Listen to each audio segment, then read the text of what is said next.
In August of 1966, a young boy was flying a kite on a hill overlooking the city of Niterói, Brazil. It was supposed to be an ordinary afternoon, but as he walked through the tall grass, he noticed something strange. Two men were lying on the ground. At first glance, they looked as if they were resting, but they weren't sleeping. They were dead. Both men were dressed in formal suits. Both wore waterproof raincoats, and both had something covering their eyes. Homemade masks, made entirely out of lead. There were no sign of violence, no sign of struggle, no visible injuries, or no weapon, and no explanation. Just two bodies, a cryptic handwritten note, and a mystery that remained unsolved nearly 60 years later. What were they doing on that isle? Why were they wearing lead masks? What were the mysterious capsules mentioned in the note found beside them? And how did two healthy electronic technicians end up dead under such bizarre events? This is the story of the lead mask case, one of the strangest unsolved mysteries in the modern history. Chapter 1. Who were the men behind the mystery? Before we can understand what happened on that lonely hill in Brazil, we need to understand who these two men were. Because contrary to what many people assume, they weren't criminals, they weren't drifters, and they were not strangers. The two victims were Miguel José Viana and Manuel Pereira da Cruz. Both men lived in the small Brazilian town of Campos dos Goytacazes, located several hours away from Rio de Janeiro. They were respected members of their community, hardworking, married, and known for their interest in electronics and radio technology. In fact, the pair worked as electronic technicians. Friends and family described them as intelligent and curious individuals who spent much of their free time experimenting with radios, electrical equipment, and various technical projects. But there was another side to their interest, a side that will later become central to the mystery. Both men had reportedly become fascinated with spiritualism. At the time, spiritualist movements were extremely popular in parts of Brazil. Many groups believed it was possible to communicate with higher beings through meditation, energy work, and altered states of consciousness. Some even claimed they would receive messages from aliens. To outsiders, this idea sounded strange, but for many believers, they represented a serious spiritual pursuit. And according to investigators, Miguel and Manuel had become deeply involved in this world. Friends later revealed that the men often discussed unusual topics, physics, phenomena, energy, frequency, communication beyond the physical world, and possibly even contact with entities that could not be seen. At first, none of this seemed really alarming. After all, people explore the unusual belief all the time. But when investigators began looking into the events that led to the man's death, they discovered something disturbing. The trip that brought them to Vintém Hill wasn't spontaneous. It appeared to have been planned very carefully. Days before their death, both men had reportedly been preparing for a special mission. A mission whose true purpose remains unknown to this day. And whatever they were preparing for, it will ultimately lead them hundreds of kilometers from home. To hilltop, where they will take their final breath, leaving behind only questions that nearly 60 years later still have no answers. Chapter 2. The Journey to Vintém Hill. By the morning of August 17th, 1966, Miguel and Manuel appeared calm. Nothing seemed unusual. They left their hometown and told their families they needed to travel to Niterói, a city located across the bay from Rio de Janeiro. Their explanation sounded simple enough. According to relatives, the men claimed they were going to purchase electronic equipment and supply for work. It wasn't an unusual trip, as electronic technicians traveling to larger cities for parts and components was perfectly normal. No one suspected anything was wrong. No one imagined it would be the last time they would ever be seen alive. Before leaving, Miguel reportedly handed a large sum of money to his wife for safekeeping. Some accounts suggest he appeared unusually serious that morning.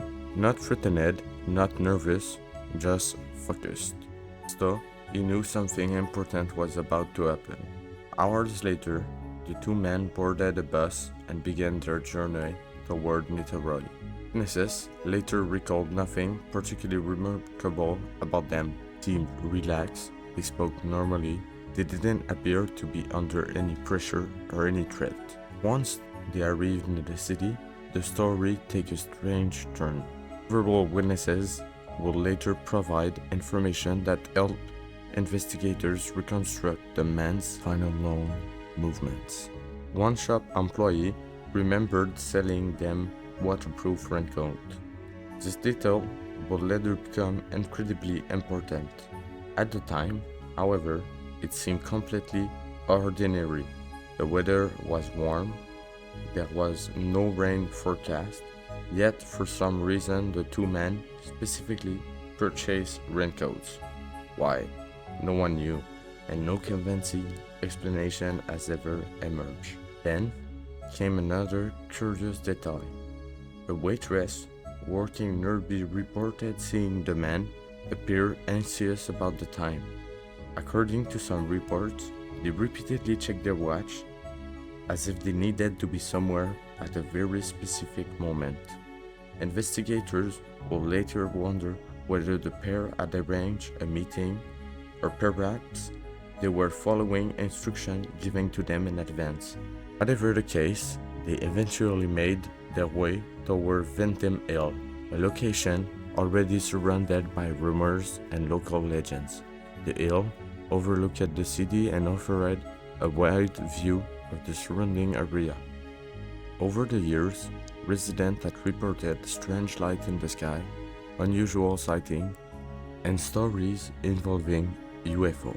Whether these reports were true or simply local folklore remains impossible to verify.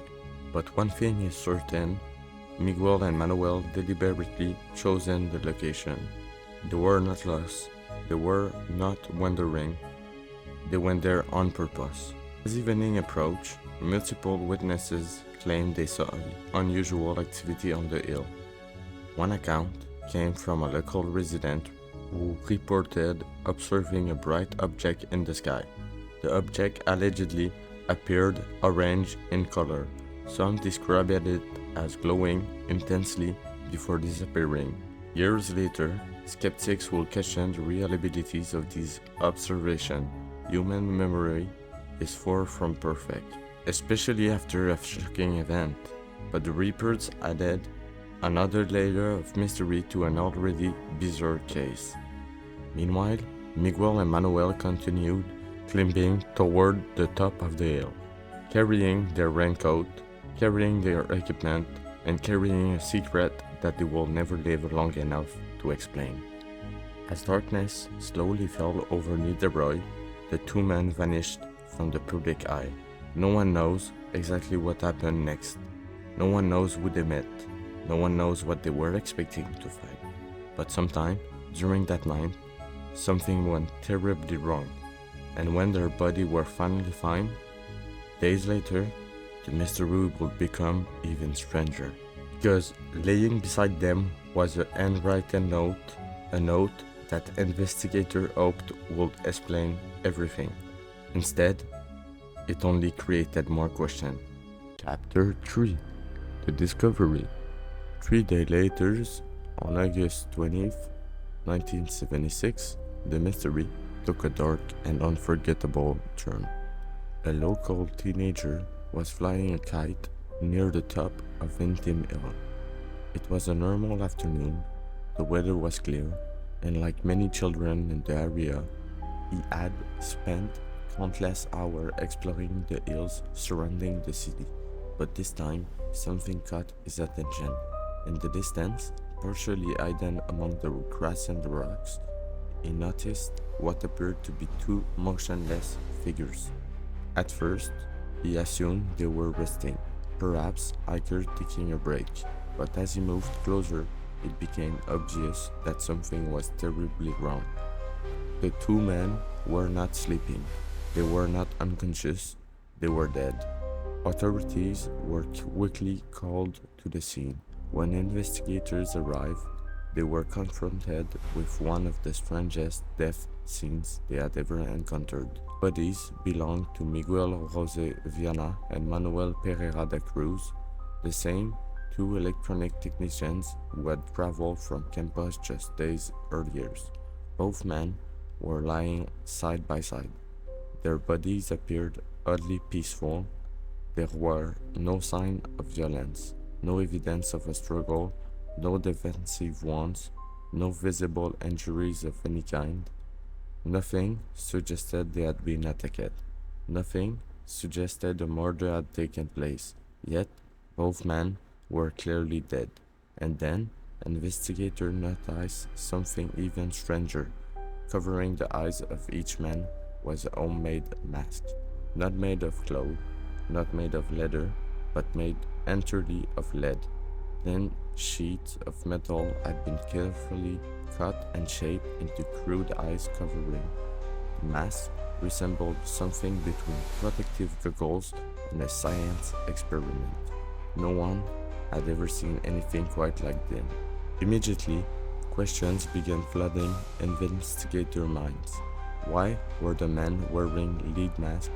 What purpose did they serve? And who had made them?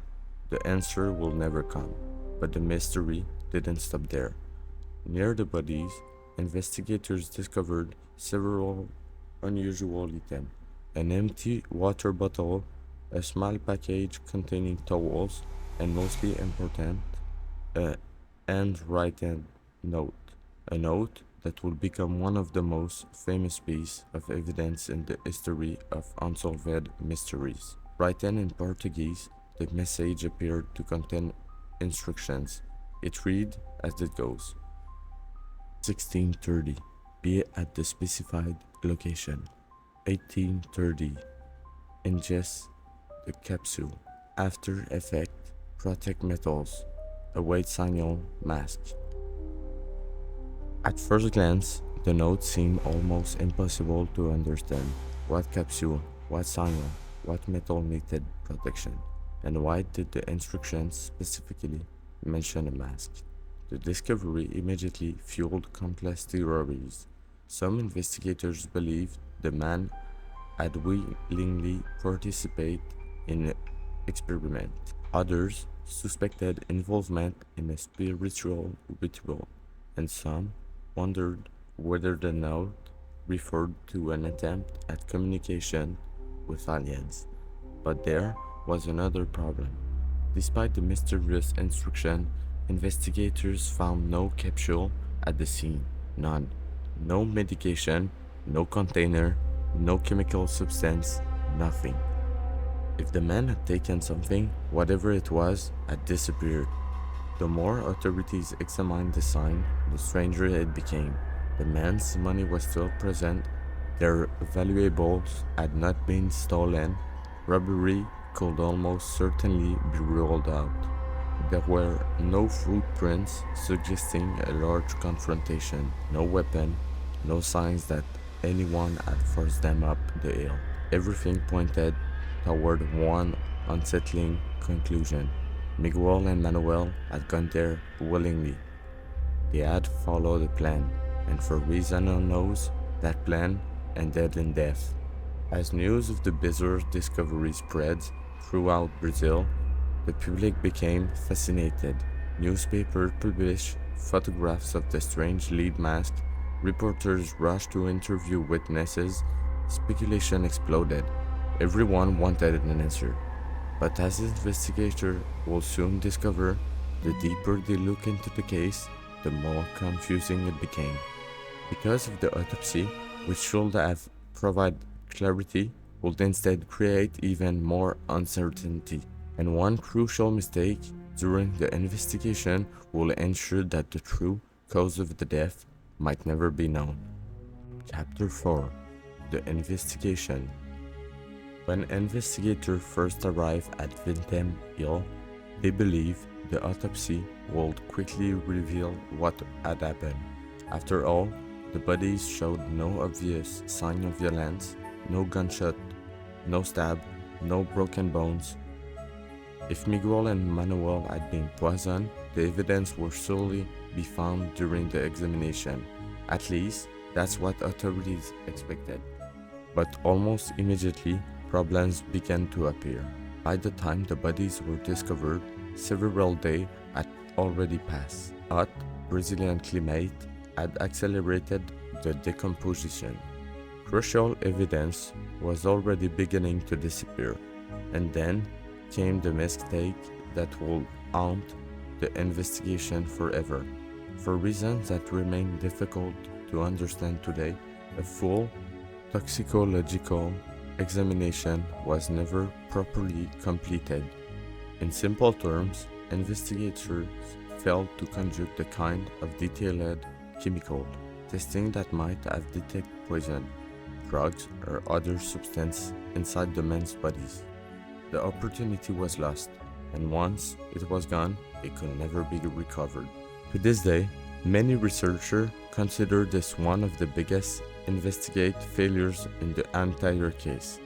Because if Miguel and Manuel had taken the mysterious capsule mentioned in the note, toxicology may have provided the answer. Instead, authorities were left with speculation.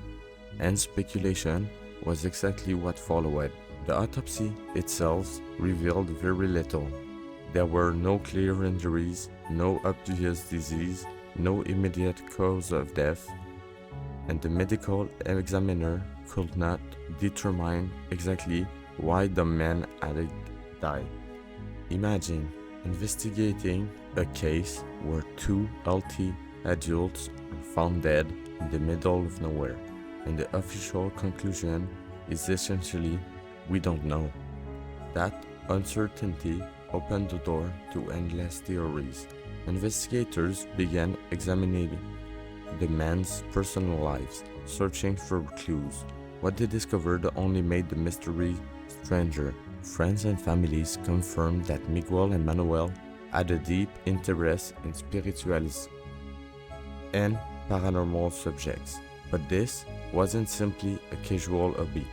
Evidence suggested they had participated in groups that experiment with unusual practice. Some reports indicate they believed certain substances could help facilitate communication with higher entity or spiritual force. Others claim they were interested in receiving message through altered states of consciousness. And investigators uncovered another fascinating detail. This was not the first strange incident connected to the two men. In the years leading up to their death, there had reportedly been several unusual events involving amateur scientific experiments and spiritual practice within their circle.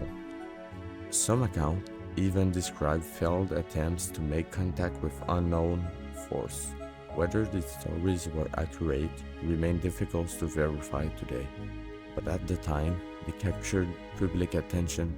Suddenly, the case no longer looked like a simple, unexplained death.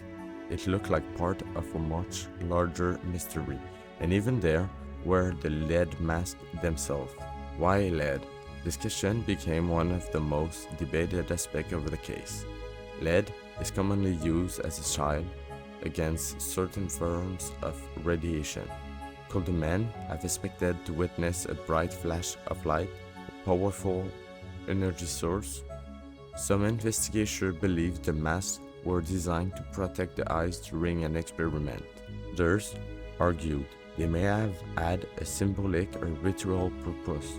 No one could agree, and because the men never explained their intention, every theory remained possible. As weeks turned into months, the investigation stalled. There were no suspects, no confessions, no new physical evidence, only questions. The public, however, refused to let the mystery die. Newspapers continued publishing stories. Researchers continued digging for answers, and gradually several competing theories emerged. Some were grounded in reality, others were far more extraordinary. The truth was that nobody knew what happened on Vintém Hill, but everyone had a theory. And nearly 60 years later, people are still debating them. Chapter 5: The Theories. With no confirmed cause of death, no suspects, and no definitive explanation, the lead mask case became the perfect breeding ground for theories. Over the decades, countless explanations have been proposed. Some sound completely reasonable, others sound like something straight out of science fiction. But all of them attempt to answer the same question: what happened on Vintém Hill that night? Theory number 1: a failed scientific experiment. For many investigators, this remains the most likely explanation. Remember, Miguel and Manuel were electronics technicians. They spent years experimenting with radios, electrical devices, and unusual equipment. The lead masks themselves suggest planning. They were not random objects. Someone designed them for a specific purpose. Some researchers believe the men were attempting to conduct an experiment involving light, radiation, or some unknown electrical phenomenon. The mysterious note appears to support this theory. Ingest capsule, protect metals, await signals. These don't sound like the instructions of two men going for a walk. They sound like a procedure, a sequence of steps, a planned event. According to this theory, the capsule may have contained a substance intended to enhance perception, awareness, or concentration. Something went wrong, the experiment failed, and both men died as a result. The problem? There is no physical evidence proving it. No capsule were recovered. No toxicology report exists, and no one knows what they were actually expecting to happen. Theory number 2: a spiritual ritual. This theory quickly became one of the most popular. Friends and relatives confirmed that both men had strong interest in spiritualism. Some reports suggested they believed certain rituals could allow communication with higher beings. Others claimed they were involved with groups that experimented with altered state of consciousness. Under this theory, the trip to Vintém Hill was not scientific at all. It was spiritual. The hill became a meeting place. The capsule may have been taken intentionally as part of a ritual. The mask may have been designed to protect them from the bright light they expected to encounter. Or perhaps they believed the mask had symbolic meaning. The handwritten instruction certainly fit the structure of a ritual: a specific time, a specific action, a specific expectation. Then comes the most mysterious line of all: await signal. Signal from who? Or from what? No one knows, and that's exactly why this theory continues to fascinate people today. Theory number 3: the UFO connection. This is without a doubt the most famous theory, and also the most controversial. Remember the reports of strange light seen near Vintém Hill? Witnesses claim to have observed unusual glowing object in the sky around the time of the incident. Some described it bright orange lights, others reported object moving in ways they couldn't explain. Supporters of the UFO theory believe Miguel and Manuel traveled to the hill expecting some kind of alien encounter. The masks, according to this interpretation, were designed to protect their eyes from an intense flash of light. The capsule may have been part of the preparation process, and the signal mentioned in the note could refer to a signal from whatever they expected to meet. It's certainly an intriguing theory, but there is a major problem. There is absolutely no evidence that aliens were involved. No photograph, no recording, no physical trace, only witnesses. While the UFO theory remains popular, more serious investigators consider it impossible to verify. Theory number 4. Accidental poisoning. Many modern researchers believe the answer may be much simpler. What if the capsule contains something toxic? Not intentionally, accidentally. Perhaps the men acquired a substance they believe was safe. Perhaps they took too much. Perhaps they miscalculate the dosage. This explanation fits many of the known facts. It explains the reference to capsule, it explains the lack of violence, and it explains why both men died peacefully beside one another. Unfortunately, because toxicology testing was never properly completed, we'll probably never know. The one piece of evidence that could have confirmed this theory is gone forever. So tell me, which theory is the most likely? After nearly 60 years, the truth remains frustratingly out of reach. The UFO explanation is fascinating, the spiritual ritual theory is compelling, the scientific experiment theory is plausible, and accidental poisoning may be the simple answer of all, but none of them can be proven. And that's what makes the lead mask case so unique. Most mysteries eventually reveal something, a suspect, a confession, a breakthrough. This one never did. Instead, it left behind a note, 2 lead masks, and a collection of unanswered questions that continue to puzzle investigators to this day. If you enjoyed this video, subscribe for more stories, unexplained cases, and forgotten stories that continue to haunt the world decades later.